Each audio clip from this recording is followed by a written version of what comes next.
اعوذ باللہ من الشیطان الرجیم بسم اللہ الرحمن الرحیم الحمد للہ رب العالمین والصلاۃ والسلام علی محمد وعلی آلہ وسلم۔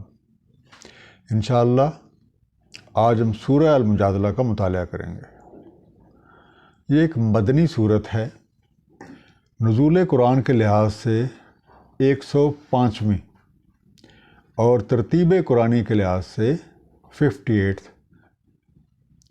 اس کی 22 آیات ہیں جو کہ 3 رکوع پہ مشتمل ہیں۔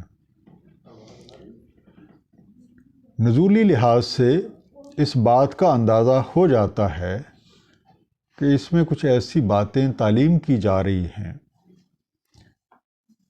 جو ہمارے معاشرے میں رسماً چلی آ رہی ہیں اور حق کے ساتھ مناسبت نہیں رکھتی، اور بعض اوقات ان کی وجہ سے کوئی نہایت تکلیف دہ صورتحال پیدا ہو جاتی ہے۔ ان تمام باتوں کی اصلاح اللہ تعالیٰ کی کتاب اور نبی کریم صلی اللہ علیہ وآلہ وسلم کے جو طریقہ مبارک ہے اس کو اپنانے میں ہے۔ اس طرح کرنے سے تو نہ صرف ہم رسومات کے تکلیف دہ نتائج سے بچ سکتے ہیں، بلکہ ہم ایک ایسا معاشرہ تخلیق کر سکتے ہیں جس کی بنیاد ایک دوسرے کی خیر خواہی اور بھائی چارے پہ ہوگی۔ المجادلہ کا روٹ جدل جیم دال لام ہے، جس کے لفظی معنی کسی بات کے بارے میں تکرار کرنا، حجت پیش کرنا، بحث مباحثہ کرنا، استدلال کرنا، اور انگلش میں آپ کہہ سکتے ہیں آرگو کرنا، کنٹینڈ اور ڈسپیوٹ۔ اور دلچسپ بات یہ ہے کہ جس طریقے سے سورت کا نام لکھا ہوا ہے المجادلہ، یہ لفظ قرآن کریم میں موجود نہیں ہے۔ اس دعا کے ساتھ کہ اللہ تعالیٰ نبی پاک صلی اللہ علیہ وآلہ وسلم کی وساطت سے ہم سب کو صحیح فہم عطا فرمائیں، آئیے مطالعہ قرآن کا آغاز کرتے ہیں۔ سورہ المجادلہ پہلا اور دوسرا رکوع جو کہ آیات 1 سے لے کے 13 پر مشتمل ہے۔ قد سمع اللہ قول اللاتی، تحقیق سن لی اللہ تعالیٰ نے اس کی بات، اس خاتون کی بات، تو جادلوکا فی زوجہا، جو بحث و جدال کرتی تھی آپ سے اپنے زوج کے بارے میں، اپنے خاوند کے بارے میں، وتشتکی الی اللہ، اور شکوہ کر رہی تھی اللہ تعالیٰ سے، واللہ یسمع تحاوراکما، اور اللہ تعالیٰ سن رہا تھا آپ دونوں کی باہمی گفتگو۔ ان اللہ سمیع بصیر، بے شک اللہ تعالیٰ سنتا ہے، دیکھتا ہے۔ تشتکی اس کا روٹ ہے شکو، شین کاف واو، کہ شکایت اور رنج و ملال کے ساتھ کوئی بات کرنا، جسے ہم عام طور پہ کہتے ہیں شکوہ کرنا۔ تحاوراکما اس کا روٹ ہے حور، جو عرف عام کہتے ہیں حور، ہے واو رے، تم دونوں کے باہمی سوالات اور جوابات، dialogue between both of you. یہ تھوڑا سا شان نزول جو ہے وہ بھی میں بتانا چاہتا ہوں کہ عہد جاہلیت کی ایک رسم کا نام زہار تھا۔ زہار یہ ہے کہ شوہر اپنی بیوی کو اس طرح کے الفاظ کہہ دے کہ تو میری ماں کی جگہ ہے، یا تیری پیٹھ میری ماں کی پیٹھ کی جگہ ہے۔ اس طریقے سے کہہ دینا دور جاہلیت میں طلاق سمجھا جاتا تھا۔ عہد نبوی میں اسی طرح کا ایک واقعہ پیش آیا۔ حضرت خولہ رضی اللہ تعالیٰ عنہا نے اپنے شوہر کے بارے میں اپنی تکلیف کو بیان کیا اور اپنے دکھ کا علاج معلوم کیا۔ نبی پاک صلی اللہ علیہ وسلم نے ان کا دکھ اور اس واقعے کی تفصیلات جاننے کے لیے ان سے ضروری باتیں کی۔ الذین یظاہرون منکم من نسائہم، اب جو لوگ ظہار کر بیٹھتے ہیں تم میں سے اپنی نسواں سے، اپنی بیویوں سے، ما ہن امہاتہم، نہیں ہو جاتی وہ ان کی مائیں، ان امہاتہم الا اللہ ولدنہم، نہیں ہے وہ ان کی مائیں مگر جن سے ان کی ولادت ہوئی، حقیقی مائیں وہی ہیں جن سے کسی کی ولادت ہوتی ہے۔ وَإِنَّهُمْ لَيَقُولُونَ مُنْكَرًا مِنَ الْقَوْلِ وَزُرُورًا، اور بے شک وہ کہتے ہیں ایک غیر معروف اور ایک نامعقول بات۔ وَإِنَّ اللَّهَ لَعَفُوٌّ غَفُورٌ، اور بے شک اللہ تعالیٰ معاف کرنے والا، بخشنے والا ہے۔ منکرن، اس کا روٹ ہے نکر، نون کاف رے، ایک ناشنا سی بات یا کوئی ناشنا چیز، سم ٹائم اسے آپ قابل اعتراض بھی کہہ سکتے ہیں، a strange thing۔ ضروراً، اس کا روٹ ہے زور، زے واو رے، جھوٹ، کترائی ہوئی بات، یا جس بات میں کوئی رد و بدل کیا ہو، رد و بدل کی ہوئی، falsehood turned aside or deviated۔ اب جس طریقے سے آپ کو تھوڑا سا میں نے پس منظر بتایا، تو اللہ تعالیٰ نے اس خاتون کی عجز اور زاری کو قبول فرمایا، اور یہ آیت نازل فرما کے زہار کے متعلق احکامات نازل فرمائے، اور اس زہار کو طلاق نہیں بلکہ ایک نامعقول بات قرار دے کے اس کا کفارہ مقرر کیا، اور یہ بات واضح فرما دی کہ ماں تو دراصل وہی ہے جس نے اولاد کو جنا ہے، تو بیوی جس نے اس کو جنا ہی نہیں وہ کیسے ماں بن سکتی ہے۔ دوسرا، ان آیات میں یہ سبق بھی موجود ہے کہ کسی کی لا علمی سے کوئی کہی ہوئی بات کو معاف کر دینا یہ اللہ تعالیٰ کی سنت ہے۔ والذین یظاہرون من نسائہم، تو جو لوگ ظہار کر بیٹھیں اپنی نسواں سے، اپنی بیویوں سے، ثم یعودون لما قالوا، پھر وہ لوٹنا چاہیں اس سے جو انہوں نے کہا، فَتَحْرِيرُ رَقَبَةٍ مِّن قَبْلِ أَن يَتَمَاسَّا، تو آزاد کریں گردن اس سے پہلے کہ مس کریں ایک دوسرے کو۔ ذَلِكُمْ تُوعَظُونَ بِهِ، یہ اس لیے ہے کہ تمہیں واضح ہو جائے اس سے۔ وَاللَّهُ بِمَا تَعْمَلُونَ خَبِيرٌ، اور اللہ تعالیٰ جو عمل بھی تم کرتے ہو اس سے باخبر ہے۔ توعظون، اس کا روٹ ہے واز، واو این زواد، تمہارے بھلے کی بات جو بتائی جا رہی ہے۔ You are cautioned, you are exhorted to.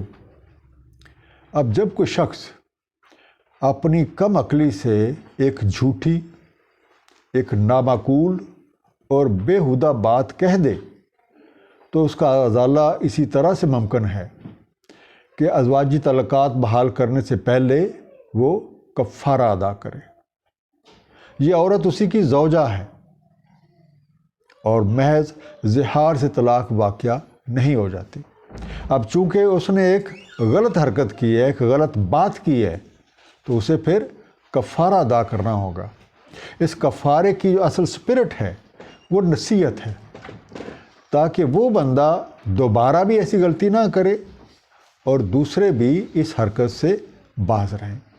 تو ایک جو اس کا طریقہ ہے وہ تو اس آیت میں بتا دیا گیا، اور باقی کچھ ڈیٹیل جو ہیں اسے اگلی آیت میں۔ فَمَن لَّمْ يَجِدْ فَصِيَامُ شَهْرَيْنِ، فَمَن لَّمْ يَجِدْ فَصِيَامُ شَهْرَيْنِ مُتَتَابِعَيْنِ، تو پس جو کوئی نہ پائے تو روزے رکھے 2 مہینے کے لگاتار، من قبل ان یتماسا، اس سے پہلے کہ مس کریں ایک دوسرے سے۔ سو اگر غلام نہیں تو پھر اگر غلام آزاد کرنے کی استطاعت نہیں ہے تو 2 مہینے کے لگاتار روزے۔ فَمَن لَّمْ يَسْتَطِعْ، سو اگر نہیں استطاعت رکھتا اس کی، فَإِطْعَامُ 60 مسکینہ، تو پھر کھانا کھلانا ہے 60 مساکین کو۔ ذالک، یہ اس لیے لِتُؤْمِنُوا بِاللَّهِ وَرَسُولِهِ، کہ تم ایمان رکھو اللہ تعالیٰ اور اس کے رسول پہ۔ وَتِلْكَ حُدُودُ اللَّهِ، یہ تو اللہ کی حدود ہیں، یہ اللہ نے حدود مقرر کی ہیں۔ وَلِلْكَافِرِينَ عَذَابٌ علیم، اور کافروں کے لیے ایک عذاب المناک ہے۔ یتماسا، مسس سے بنا، میم سین سین، ایک دوسرے کو ہاتھ لگائیں، ایک دوسرے سے قربت کریں، یو ٹچ ایچ ادر۔ اب ان آیات میں کفارے کی مزید تفصیلات ہیں کہ جو شخص غلام آزاد کرنے کی طاقت نہیں رکھتا تو پھر 2 مہینوں کے لگاتار روزے رکھے، اور اگر کسی وجہ سے وہ روزے بھی نہیں رکھ سکتا تو 60 مسکینوں کو کھانا کھلائے۔ اب ایمان رکھنے والوں کو تو یہ یقین ہوتا ہے کہ اللہ تعالیٰ اور اس کا رسول ان کے سب سے بڑے خیر خواہ ہیں، اس لیے وہ ایسے احکامات جو ہے وہ ان پہ دل و جان سے عمل کرتے ہیں۔ دوسرا، ان آیات سے ہمیں یہ سبق بھی ملتا ہے کہ حدود اللہ کا محض زبانی کلامی اقرار کرنا کافی نہیں ہے، بلکہ ان کا عملی ثبوت دینا ہی دراصل ان حدود کا احترام ہے۔ اب جو کوئی اس بات سے انکار کرے گا تو پھر اس سے ایک المناک عذاب کے لیے تیار رہنا چاہیے۔ ان الذین یحادون اللہ ورسولہ، بے شک جو لوگ محاذ آرائی کرتے ہیں اللہ تعالیٰ اور اس کے رسول سے، کبتو، وہ خوار ہیں، کما کبت الذین من قبلہم، جیسے خوار ہوئے ان سے پہلے والے۔ وقد انزلنا آیات بینات، اور تحقیق ہم نے اتاری ہیں روشن نشانیاں۔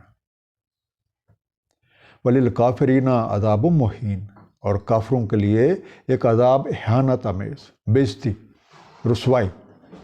یوم یبعثہم اللہ جمیعا، تو جس روز باس فرمائے گا اللہ تعالیٰ ان سب کو، فَيُنَبِّئُهُم بِمَا عَمِلُوا، تو انہیں جتلا دے گا، انہیں بتا دے گا جو عمل بھی وہ کرتے رہے۔ احصاہ اللہ، شمار کر رکھا ہے اللہ تعالیٰ نے، وَنَسُوا، اور وہ بھولے ہوئے ہیں۔ وَاللَّهُ عَلَىٰ كُلِّ شَيْءٍ شَهِيدٌ، اور اللہ تعالیٰ ہر شے پہ شاہد ہے۔ یحادون، حدود سے بنا، ہے دال واو، حدد سے بنا ہے دال دال، وہ مزاحمت کرتے ہیں، وہ ایک اپنی حدیں قائم کرتے ہیں۔ they oppose، they act with hostility۔ کوبتو، کبت سے بنا، کاف بے تے، کم قدر، ذلیل و خوار، are downcasted، ان کو ڈی گریڈ کیا جاتا ہے۔ they are disgraced and they are abased، اب کوئی بھی میننگ لے سکتے ہیں۔ اب ایمان والوں کا یہ تو شیوا ہے ہی نہیں کہ اللہ تعالیٰ کے احکامات سے سرتابی کریں، جبکہ وہ بندہ جو دعویٰ حق بھی رکھے اور پھر اللہ تعالیٰ کے حکموں کو ماننے سے دریغ کرے، ان میں مین میخ نکالے، تو یہ گویا اللہ اور اس کے رسول کے خلاف ایک محاذ آرائی کا مرتکب ہو جاتا ہے۔ اور جو ایسا کر رہا ہے تو در حقیقت وہ اپنے آپ کو، اپنی مرضی کو اللہ اور اس کے رسول سے مقدم جانتا ہے،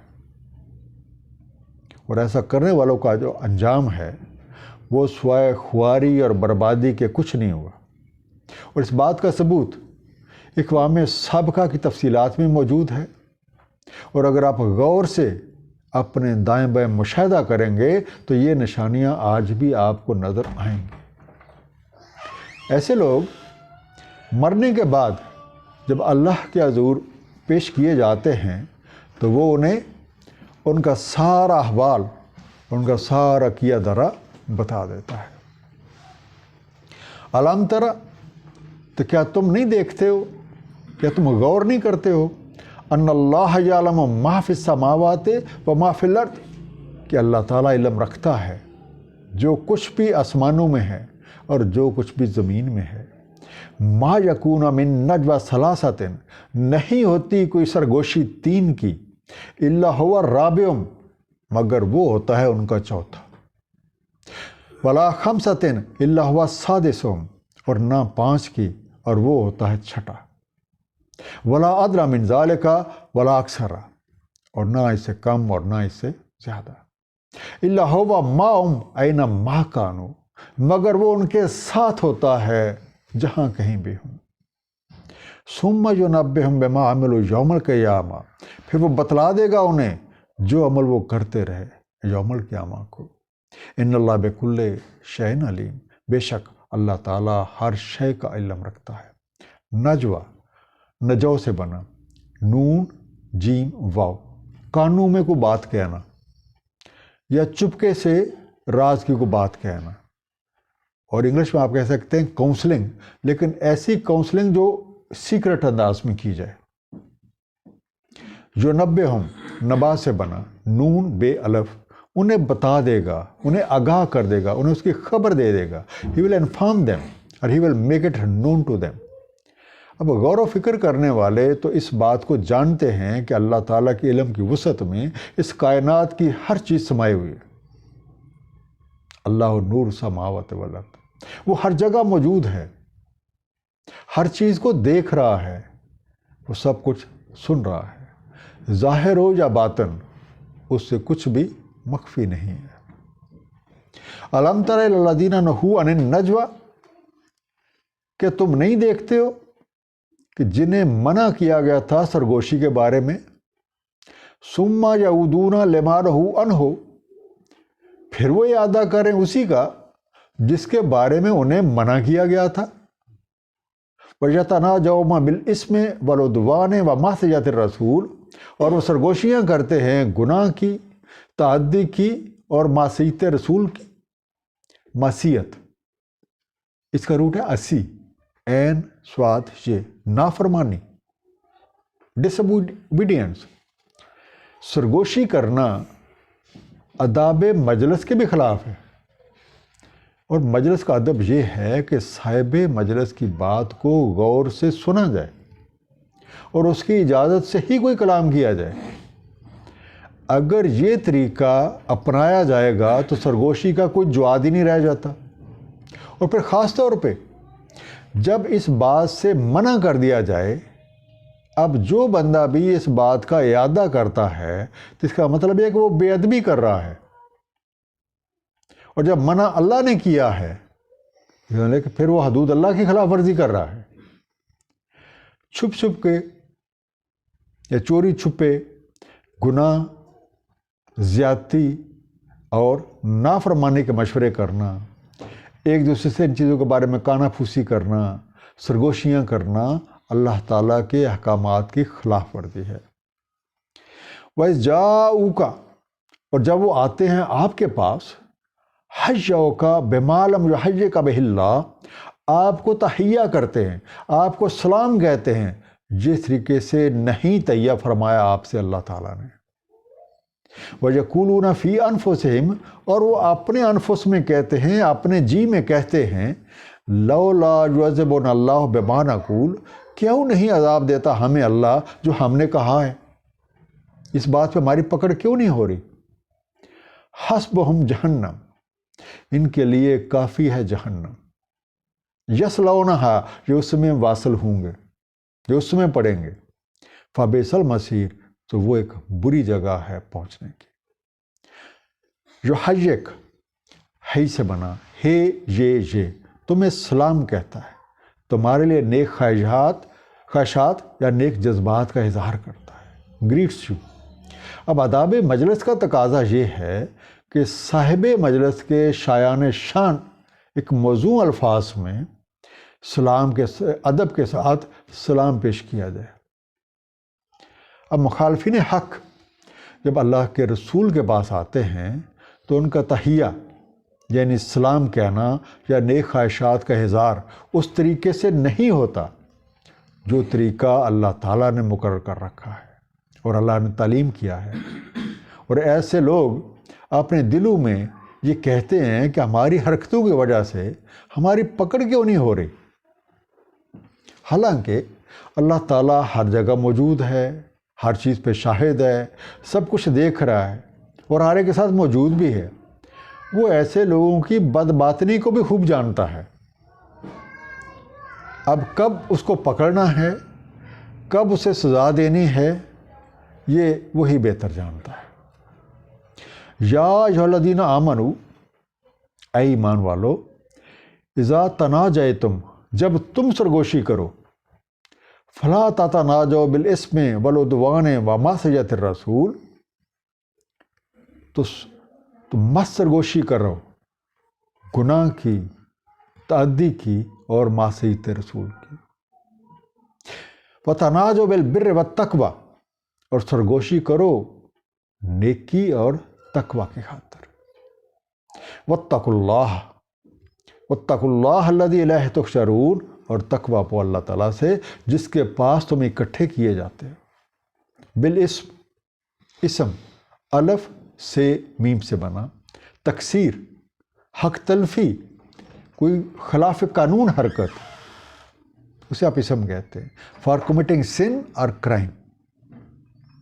العدوان عدو سے بنا، عین دال واو، زیادتی، سختی یا حد سے تجاوز کرنا، وائلنس، ہارشنس، ٹرانسگریشن۔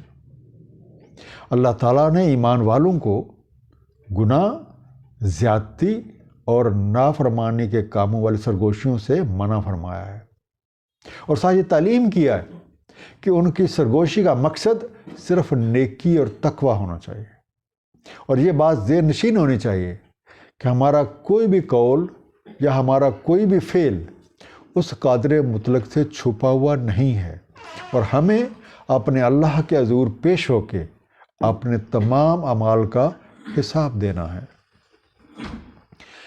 انما النجوى من الشیطان، دراصل سرگوشی شیطان سے ہے، یا سرگوشی جو ہے یہ ایک شیطانی کام ہے۔ لِيُحْزِنَ الَّذِينَ آمَنُوا، تاکہ وہ حزین کر دے جو ایمان لائے ہیں۔ وَلَيْسَ بِضَارِّهِمْ شَيْئًا إِلَّا بِإِذْنِ اللَّهِ، اور نہیں ضرر پہنچا سکتی انہیں کوئی شے مگر اللہ تعالیٰ کے اذن سے۔ وَعَلَى اللَّهِ فَلْيَتَوَكَّلِ الْمُؤْمِنُونَ، اور اللہ تعالیٰ پر توکل رکھنا چاہیے مومنوں کو۔ لِيَحْزُنَ، حزن سے بنا، ہے زے نون، تاکہ وہ رنجیدہ ہو جائے، تاکہ انہیں کوئی دکھ پہنچے، انہیں کوئی کلفت ہو، سو ایز ٹو گریف۔ اب جو سرگوشیاں اور خفیہ مشورے گناہ، زیادتی اور نافرمانی پر مبنی ہوتے ہیں، وہ دراصل شیطان کی طرف سے ہوتے ہیں یا شیطانی کام ہوتے ہیں، اور شیطان انسان کا کھلا دشمن ہے، تو وہ ان ہتھکنڈوں سے ایمان والوں کو دکھ اور رنگ پہنچانا چاہتا ہے۔ کیونکہ ایک مجلس کا تھوڑی دیر کے لیے ذہن میں رکھیں کہ جو لوگ سرگوشی میں شامل نہیں ہیں وہ اس بات کا برا بنا سکتے ہیں کہ پتہ نہیں ان سے کچھ چیز چھپائی جا رہی ہے، یا ان کو اس قابل ہی نہیں سمجھا جا رہا کہ ان کے علم میں کوئی خاص بات آ جائے۔ تو اس طرح کیا ہوگا کہ جو سرگوشی کر رہے ہیں آپس میں اور جو باقی لوگ ہیں، ان کے درمیان ایک قسم کا فاصلہ بڑھ جائے گا، ایک گیپ پیدا ہو جائے گا، اور یہ بات جو ہے شیطان کو بہت پسند ہے کہ مسلمان جو ہیں ایک دوسرے سے دور ہو جائیں، ان کے اندر کوئی بدگمانیاں جو ہیں وہ پیدا ہو جائیں۔ اب قانون ربی کے مطابق کوئی بھی شے اللہ کے اذن کے بغیر نہ تو نفع دے سکتی ہے اور نہ نقصان پہنچا سکتی ہے۔ تو اس لیے جو ایمان والے ہیں ان کے لیے لازم ہے کہ ہر حال میں اپنا توکل اللہ تعالیٰ پہ رکھیں اور اس کے رسول کے طریقوں کی پیروی کیے جائیں، اور اس طریقے سے توکل کو ساتھ لے کے آگے بڑھتے جائیں۔ یا ایھا الذین آمنوا، اے ایمان والو، اذا قیل لکم تفسحوا، جب تم سے کہا جائے کہ جگہ بناؤ، فی المجالس، تفسحوا فی المجالس، کہ مجلس میں جگہ بناؤ، فافسحوا، تو جگہ بناؤ، یفسح اللہ لکم، اللہ تعالیٰ تمہارے لیے جگہ بنا دے گا۔ وَإِذَا قِيلَ انفُذُوا، اور جب کہا جائے اٹھ کھڑے ہو یا اٹھ جاؤ، فانفذوا، تو پھر اٹھ کھڑے ہو۔ یرفع اللہ الذین آمنوا منکم، تو رفت دیتا ہے اللہ تعالیٰ جو ایمان رکھتے ہیں تم میں سے۔ والذین اوتوا العلم درجات، اور کن لوگوں کو درجے رفت ہوتی ہے؟ جنہیں علم دیا گیا درجات میں، ان کے درجے بڑھ جاتے ہیں علم والوں میں۔ واللہ بما تعملون خبیر، اور اللہ تعالیٰ ہر اس بات سے، ہر اس کام سے جو تم کرتے ہو باخبر ہے. تفسا ہوں، فسا سے بنا، فے سین ہے، گنجائش پیدا کرو. اسپیس یور سیلف، میک روم اور میک پلیس. فن شزو، نشست سے بنا، نون شین زے. سو کھڑے ہو جاؤ، دین ارائز اور دین گیٹ اپ اور دین اسٹینڈ اپ. اب اس آیت میں ہمیں آداب مجلس سے متعلق ایک اور بڑی خوبصورت بات جو ہے وہ تعلیم کی جا رہی ہے کہ صاحب مجلس کے ادب اور حسن اخلاق کا تقاضا یہ ہے کہ مجلس میں ہر آنے والے کے لیے جگہ بنائی جائے. اور اگر کوئی ایسی صورتحال پیدا ہو جائے کہ سارا سمٹنے کے باوجود بیٹھنے کی جگہ نہیں رہ جاتی تو پھر کچھ لوگوں کو چاہیے کہ خود ہی کھڑے ہو جائیں، کیونکہ کھڑے ہونے سے کم جگہ جو ہے وہ استعمال ہوتی ہے، تاکہ جو نئے لوگ آ رہے ہیں ان کو جگہ مل جائے.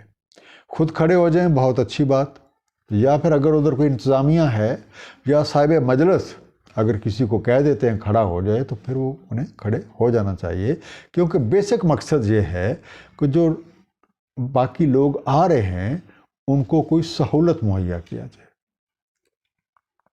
یا ایھا الذین آمنو، اے ایمان والو، اذا ناجیتم الرسول، جب تم سرگوشی کرنا چاہو رسول سے، فقدموا بین یدی نجواکم صدقہ، تو اقدام کرو اپنی سرگوشی سے پہلے کسی صدقے کا. ذالک خیر لکم واطہر، یہ بہتر ہے تمہارے لیے اور پاکیزہ تر. فَإِن لَّمْ تَجِدُوا، پس اگر تم نہ پاؤ کچھ، فَإِنَّ اللَّهَ غَفُورٌ رَحِيمٌ، تو بے شک اللہ تعالیٰ غفور رحیم ہے. اب کسی بھی ہستی سے سرگوشی کرنا یعنی کان میں وہی بات کہی جا سکتی ہے جو کوئی ایک آدمی بھری مجلس میں کہنے سے شرماتا ہے، اور دوسرا اس کا ایک مقصد جو ہے وہ بڑی ہستی کی خصوصی توجہ حاصل کرنا جو ہے وہ بھی ہو سکتا ہے.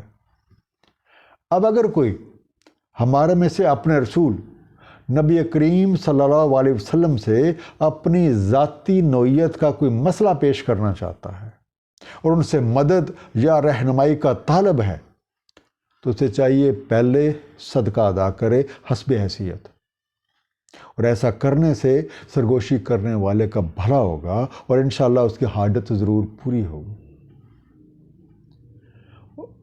اور اگر کسی وجہ سے صدقہ دینا ممکن نہ ہو، اللہ تعالیٰ بخشنے والا، رحم فرمانے والا ہے.